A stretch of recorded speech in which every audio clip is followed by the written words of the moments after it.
Before we move on, also just wanted to share with you guys, I'll put a link down below. I got all kinds of cool free resources. I put a lot of time and effort into making these for you. They're totally free. Just scan that QR code or just leave a comment down below and I'll send it to you for free.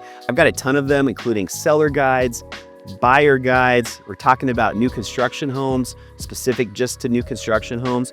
But if you are watching this right now and you're from out of state and you haven't moved out yet to Colorado yet, the one I really want you to get, and again, these are all totally free, no strings attached, is this one, which is a locals guide that I put together. There are over 20 of my favorite neighborhoods all throughout town. And I just share my favorite restaurants, bars, parks, trails, coffee shops, farmers markets, the list goes on, but it's just a great way for you to learn a little bit more about these different areas around Denver.